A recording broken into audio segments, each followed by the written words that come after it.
तो मेरे दोस्तों यूएफसी और डेना वाइट की तरफ से काफी सारी नई चीजें आ रही है सामने। अभी एक रिसेंट में डेना वाइट का एक इंटरव्यू हुआ, उसमें काफी सारी चीजें डेना वाइट ने रिवील करी है। जो व्हाइट हाउस इवेंट के बारे में हम बात कर रहे थे, Conor McGregor versus Michael Chandler की fight, Jon Jones versus Alex Pereira की फाइट, इन सब के बारे में डेना वाइट ने काफी सारी चीजें बोली है। और ये पूरे इंटरव्यू में उन्होंने काफी सारी अच्छी क्लैरिटी भी दी है आने वाले फ्यूचर में क्या हो सकता है, यूएफसी के प्लान्स क्या है, इन सब के बारे में डेना वाइट ने बात करी है। हम थोड़ा डिटेल में समझेंगे और डेना वाइट ने यहाँ पे क्या क्या बोला है उस इंटरव्यू में, ये सारी चीजों के बारे में हम बात करेंगे। एग्जैक्टली डेना वाइट का पॉइंट ऑफ व्यू क्या है, उनकी क्या क्लैरिटी है यूएफसी के आने वाले फाइट्स को लेकर और आने वाली स्ट्रेटेजी क्या हो सकती है उनकी, इन सब के बारे में भी हम थोड़े डिटेल में समझेंगे। और उसके साथ साथ मेराब डवालिश्विली ने अपने दोस्त को यहाँ पे बैक करने की कोशिश करी है। इलिया टुपुरिया को ऐसा कह दिया है मेराब डवालिश्विली ने कि यहाँ पे जल्दी हमें इलिया टुपुरिया की फाइट इस्लाम माकाशेव के अगेंस्ट देखने को मिल सकती है। वेल्टरवेट डिवीजन के लिए इलिया टुपुरिया ने सारी तैयारी शुरू कर दी है और थोड़े ही दिनों में हमें अनाउंसमेंट आ जाएगी कि इलिया टुपुरिया इस्लाम माकाशेव के साथ फाइट कर रहे हैं वेल्टरवेट डिवीजन में, ऐसा मेराब डवालिश्विली का कहना है। तो ये चीज के ऊपर भी बात करेंगे कि एग्जैक्टली ये पॉसिबल होगा कि नहीं, इसके ऊपर 360 डिग्रीज में हम समझेंगे एग्जैक्टली क्या है ये। तो मेराब ने ऐसा क्यों कहा, इसके बारे में भी हम समझेंगे। और क्या सच में इलिया टुपुरिया की तैयारी है वेल्टरवेट डिवीजन में जाने की, इसके ऊपर मैं मेरा पॉइंट ऑफ व्यू भी आपको दूंगा। और उमर नुर्मागोमेडोव ने यहाँ पे टारगेट करा है सीधा सीधा मेराब डवालिश्विली के ऊपर। उनका कहना ऐसा है कि पीटर यान जो रिसेंट में बैंटमवेट डिवीजन के चैंपियन बने हैं, वो कई गुना बेटर है मेराब डवालिश्विली से और मेराब डवालिश्विली उनके सामने टिक नहीं पाएंगे। तो उमर ने एग्जैक्टली क्या बोला मेराब के लिए, क्या ये पर्सनल ग्रजेस को लेकर मेराब ने बोला है या फिर क्यों ऐसे बोला है, इसके ऊपर भी थोड़ा ध्यान से बात करेंगे। और दोस्तों इस्लाम माकाशेव जो करंट वेल्टरवेट डिवीजन के चैंपियन है, उनका भी ऐसा एक नया स्टेटमेंट आया है कि इलिया टुपुरिया के साथ तो वो फाइट करना चाहते हैं, पर अगर इलिया टुपुरिया वेल्टरवेट डिवीजन में आ जाए तो ये फाइट पॉसिबल होगी। लाइट वेट डिवीजन में जाने का उनका कोई इरादा दिखता नहीं है। और हम इसके ऊपर बात करेंगे इस्लाम माकाशेव ने क्या बयान दिया है, क्या यहाँ पे डिटेल में क्लैरिफाई करा है सारे फैंस को कि इलिया टुपुरिया के साथ जो फैंस यहाँ पे फाइट देखना चाहते हैं, इसके ऊपर एक बहुत बड़ा अपडेट दिया है इस्लाम माकाशेव ने, पूरा डिटेल में समझेंगे। तो दोस्तों ये 4 टॉपिक मैं कवर करूंगा और वीडियो को हाइप कर देना मेरे दोस्तों। और ऐसा यूएफसी और कॉम्बैट रिलेटेड अपडेट्स के लिए चैनल को सब्सक्राइब कीजिए, एमएमए फाइट वाला। तो सबसे पहले बात करते हैं डेना वाइट के स्टेटमेंट्स में। यहाँ पे डेना वाइट ने एक इंटरव्यू दिया और काफी सारी नई चीजें उसमें रिवील करी है। उनके मुताबिक कॉनर मैग्रेगर और माइकल चैंडलर की फाइट हो नहीं सकती है व्हाइट हाउस इवेंट में। हमें एक चीज पता होगा कि Connor McGregor versus Michael Chandler की जो हाइप बनी थी, कॉनर मैग्रेगर यहाँ पे आएंगे, व्हाइट हाउस में वो फाइट करेंगे, ये जो सारी चीजें बोली जा रही थी, यहाँ पे कहीं ना कहीं अब सवाल खड़ा कर दिया है डेना वाइट ने। और डेना वाइट का ऐसा ही कहना है कि माइकल चैंडलर कॉनर मैग्रेगर को कोई फिट ओपोनेंट लगते नहीं है। और डेना वाइट के अकॉर्डिंग टू ये कोई सेंस नहीं बनता कि कॉनर मैग्रेगर जैसे लेजेंड के सामने माइकल चैंडलर जैसा ओपोनेंट हो। देखो एक चीज तो हमें माननी पड़ेगी, माइकल चैंडलर काफी समय से यहाँ पे कॉल आउट करने की कोशिश कर रहे थे कॉनर मैग्रेगर को। हर एक फाइट में, हर एक इवेंट में माइकल चैंडलर कॉनर मैग्रेगर का नाम ले रहे थे। और आपको एक चीज पता होगा, इन दोनों की फाइट फिक्स भी हो चुकी थी, पर due to certain injuries Conor McGregor ने बैकआउट करा था ये वाले फाइट में और ये फाइट हो नहीं पाई। और खुद डेना वाइट ने ये काफी बार बोला है कि ये फाइट होकर रहेगी व्हाइट हाउस इवेंट में। अब अचानक से डेना वाइट को क्या हो गया कि उन्होंने ऐसा स्टेटमेंट दे दिया कि ये फाइट नहीं होगी। देखो एक तरफ हम बात कर रहे हैं व्हाइट हाउस इवेंट इतना बड़ा होगा, इसमें मैसिव फाइट्स होंगी, मैसिव क्राउड आएगा, मैसिव ऑडियंस देखने के लिए आएंगे। अगर कॉनर मैग्रेगर जैसे की फाइट नहीं होगी व्हाइट हाउस इवेंट में, तो डेफिनेटली कहीं ना कहीं ऑडियंस और क्राउड नहीं आएगा देखने के लिए फाइट, बिकॉज कॉनर मैग्रेगर का फैन बेस बहुत बड़ा है। एक समय उसका फैन बेस बहुत ही बड़ा हुआ करता था, आज भी उसी लेवल का fan base Conor McGregor hold करता है। देखो डेना वाइट ने क्यों इसको मना कर दिया, ये फाइट के लिए सीधा रिजेक्ट क्यों कर रहे हैं डेना वाइट, इसका रीजन हमें एग्जैक्टली पता नहीं है, पर कुछ ही दिनों में हमें पता लग जाएगा कि डेना वाइट का क्या प्लान है। और जैसे ही डेना वाइट का ये स्टेटमेंट आता है, कॉनर मैग्रेगर का तुरंत इसके ऊपर काउंटर आ जाता है। दोस्तों एक रिप्लाई कर देते हैं कॉनर मैग्रेगर। कॉनर मैग्रेगर का ऐसा कहना है, pick who you want, I am ready to face any fighter in White House. मतलब कॉनर मैग्रेगर को फर्क नहीं पड़ता कि उनके अगेंस्ट कौन है, उनको फाइट करना है, वो चाहे माइकल चैंडलर के साथ हो, चाहे और कोई भी फाइटर डेना वाइट उनके सामने रखेंगे, उसके साथ भी फाइट करने के लिए कॉनर मैग्रेगर पूरी तरीके से सज्ज है। अभी फिलहाल मेरे दिमाग में ऐसा कोई फाइटर नहीं है जो कॉनर मैग्रेगर के लिए सूटेबल ओपोनेंट हो माइकल चैंडलर के अलावा।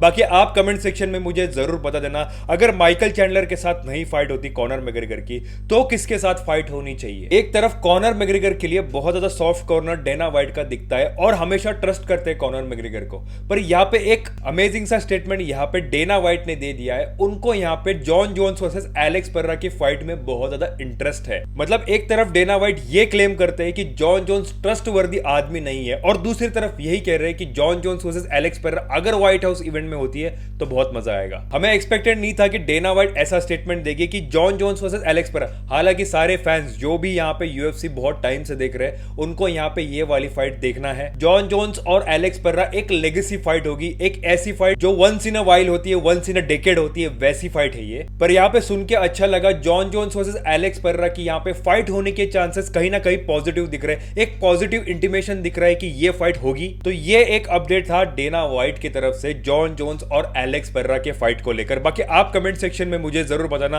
अगर Jon Jones versus Alex Pereira की फाइट होती है तो क्या ये साल की ये सबसे बड़ी फाइट होगी कि नहीं। और दोस्तों उसके साथ साथ एक नया अपडेट आया है यूएफसी के मैनेजमेंट की तरफ से। उनका ऐसा कहना है कि इलिया टोपुरिया उनकी पर्सनल प्रॉब्लम्स को वो सॉल्व करके आ सकते हैं, तब तक के लिए उनको ये टाइटल शॉट वेकेट करना नहीं पड़ेगा। मतलब इलिया टोपुरिया जितना मर्जी वक्त ले उनके लिए वो जगह रिजर्व ही रहेगी और उनको वेकेट करने के लिए यूएफसी प्रेशर नहीं करेगा। इतनी सारी चीजें इलिया टोपुरिया के फेवर में जाती हुई दिख रही है। यहाँ पे यूएफसी के मैनेजमेंट का एक सॉफ्ट कॉर्नर क्यों है इलिया टोपुरिया को लेकर, रीजन बड़ा ही क्लियर है। इलिया टोपुरिया की पॉपुलैरिटी, इलिया टोपुरिया का ऑरा जो यूएफसी में उन्होंने मेंटेन करके रखा है। मतलब इलिया टोपुरिया की पॉपुलैरिटी और फैन बेस यहाँ पे इतना बड़ा है, ये यूएफसी और हमें समझ में आ जाता है। और यूएफसी इसी रीजन की वजह से इलिया टोपुरिया के सामने मजबूर होते हुए दिख रही है। और यहाँ पे उन्होंने स्टेटमेंट भी डाल दिया है कि इलिया टोपुरिया जितना मर्जी यहाँ पे टाइम ले वो ले सकते हैं। ये सारी चीजें बायस लगती है, पर बिजनेस पॉइंट ऑफ व्यू से अगर देखा जाए तो ये बिल्कुल सही भी है। मतलब यूएफसी में फिलहाल इतने ज्यादा पॉपुलर फाइटर्स नहीं है जितना इलिया टोपुरिया, एलेक्स पेरेरा, इस्लाम माकाशेव और खामदत चिमाएव जैसे फाइटर्स, ये गिने चुने फाइटर्स है जो यहाँ पे फैन फॉलोइंग ला सकते हैं, जो यहाँ पे ऑडियंस ला सकते हैं देखने के लिए यूएफसी के फाइट्स। और यूएफसी को पता है कि पैसा कैसे बनाया जा सकता है, इन्हीं फाइटर्स को पकड़ के पैसा बनाया जा सकता है। तो इलिया टोपुरिया के जितने भी यहाँ पे कोर फैंस है उनके लिए ये गुड न्यूज ही है। अब बात करते हैं मेराब डवालिश्विली के स्टेटमेंट के ऊपर। उनका ऐसा कहना है कि इलिया टोपुरिया जल्दी वेल्टरवेट डिवीजन में आकर फाइट कर सकते हैं इस्लाम माकाशेव के अगेंस्ट।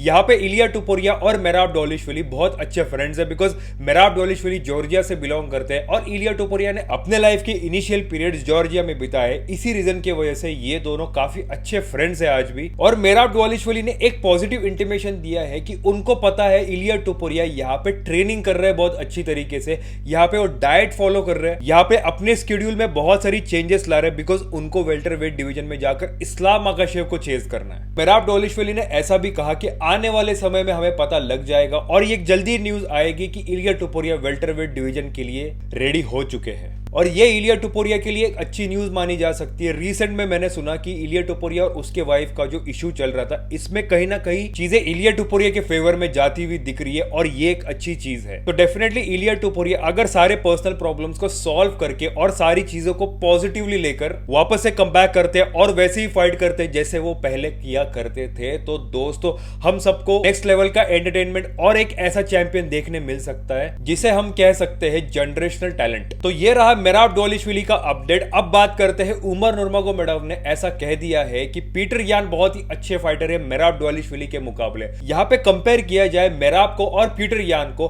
अगर मेराब डवालिश्विली 6 मंथ्स तक रेस्ट भी करते उसके बाद भी वो पीटर यान को नहीं हरा पाएंगे। अगर पीटर यान सेम कंडीशन में रहे, सेम फिजिकल फॉर्म में रहे जैसे वो पहले वाले फाइट में थे जब वो मेराब डवालिश्विली के साथ फाइट करके उनको हराया, वो वाली फाइट का अगर उनका फॉर्म बना रहेगा तो डेफिनेटली मेराब डवालिश्विली का कोई चांस नहीं है पीटर यान के अगेंस्ट जीतने का। मतलब मेराब डवालिश्विली 10 बार भी फाइट करते पीटर यान के अगेंस्ट तब भी उनके जीतने के चांसेस नहीं है। इतना बड़ा स्टेटमेंट उमर नुर्मागोमेडोव ने दे दिया है। मुझे तो ऐसा लगता है ये जो राइवलरी चलती है ना जॉर्जिया वर्सेस रशिया की, ये दिखती है यहाँ पे। पीटर यान और उमर नुर्मागोमेडोव दोनों भी रशिया से बिलोंग करते हैं और रशिया का एनिमी कंट्री रहा है पहले से जॉर्जिया, और मेराब डवालिश्विली बिलोंग करता है जॉर्जिया से। आपको पता होगा बहुत ही डोमिनेंट तरीके से मेराब डवालिश्विली ने उमर को हराया था। उनकी बातों में आज भी वो कड़वाहट दिखती है मेराब के लिए। मेरा पॉइंट ऑफ व्यू इसके ऊपर बड़ा क्लियर है। अगर मेराब दवालिश्विली 6 से 7 महीने का अच्छा रेस्ट ले लेते हैं, रिकवरी ले लेते हैं, तो डेफिनेटली पीटर यान को वो हराने की कुव्वत रखते हैं। उतनी उनकी कैपेसिटी है, कैपेबिलिटी है कि वो पीटर यान जैसे फाइटर्स को जमीन दोस्त करे। कोई माने या ना माने, एक साल में 4 फाइट करना एक बहुत बड़ी चीज होती है दोस्तों। उसमें भी जाकर 3 फाइट जीतना और चौथी फाइट टक्कर वाली बैटल दे के हारना, ये अलग चीज होती है। यहाँ पे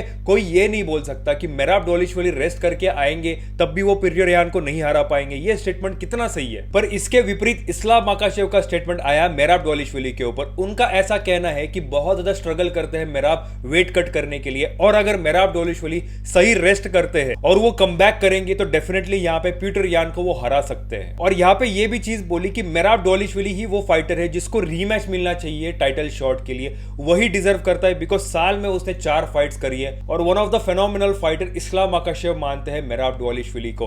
और यहाँ पे एक पॉजिटिव अप्रोच दिखता है इस्लाम माकाशेव को मेराब के लिए। इसके ऊपर भी मेरा पॉइंट ऑफ व्यू देना चाहता हूं। जो भी इस्लाम माकाशेव ने बोला है मेराब के लिए, वो बिल्कुल सही बोला है दोस्तों, बिकॉज मेराब दवालिश्विली डिजर्व करते हैं टाइटल शॉट। और ऊपर से अगर वो रेस्ट करके आते हैं तो डेफिनेटली उनके चांसेस है पीटर यान को हराने के, डेफिनेटली। और वापस से इस्लाम माकाशेव का स्टेटमेंट आ चुका है इलिया टुपुरिया को लेकर। उन्होंने सीधा सीधा खारिज कर दिया है लाइट वेट डिवीजन में फाइट करने के लिए। उनका कहना है कि लाइट वेट डिवीजन में ऐसा कुछ बचा नहीं है उनको ऑफर करने के लिए कि वो वापस वेट कट डाउन करके लाइट वेट डिवीजन में जाए और इलिया टुपुरिया के साथ फाइट करे। यहाँ पे कोई बेनिफिट्स नहीं दिख रहे हैं उनको। सच में वो गूदा रखते हैं कि वो 3 डिवीजन चैंपियन बनना चाहते हैं, तो डेफिनेटली उनको आना चाहिए वेल्टरवेट डिवीजन में, ऐसा इस्लाम माकाशेव का कहना है। और वो कंप्लीटली ओपन है, अगर इलिया टुपुरिया वेल्टरवेट डिवीजन में आते हैं तो डेफिनेटली इस्लाम माकाशेव उनके फाइट के बारे में सोचेंगे और फाइट करेंगे भी। मैं आपको कह रहा हूं इस सदी की अगर कोई अच्छी फाइट्स मुझे दिखती है तो इलिया टुपुरिया वर्सेस इस्लाम माकाशेव जरूर है, बिकॉज इलिया टुपुरिया वही ऑरा होल्ड करते हैं और इस्लाम माकाशेव भी वैसा ही ऑरा होल्ड करते हैं। ये दोनों भी फाइटर्स अपने अपने लेवल में बेस्ट है। मैं, आप और सारे फैंस यहाँ पे यही देखना चाहते हैं, ये इस्लाम माकाशेव वर्सेस इलिया टुपुरिया। दोस्तों मैं सच बता रहा हूं, मुझे खुद को ये फाइट देखने में बड़ा मजा आएगा। तो आने वाले समय में क्या होता है देखते हैं। इलिया टुपुरिया यहाँ पे क्या आएंगे यहाँ पे वेल्टरवेट डिवीजन में, क्या इस्लाम माकाशेव उनकी फाइट एक्सेप्ट करेंगे? ये सवाल आज भी वैसा ही बना है दोस्तों। तो ये सारे टॉपिक्स मैंने कवर कर दिए। मैं मिलता हूं आपको कुछ नए अपडेट के साथ नई वीडियो में। तब तक के लिए मैं आप सबका अलविदा लेता हूं और साहिल साइनिंग ऑफ।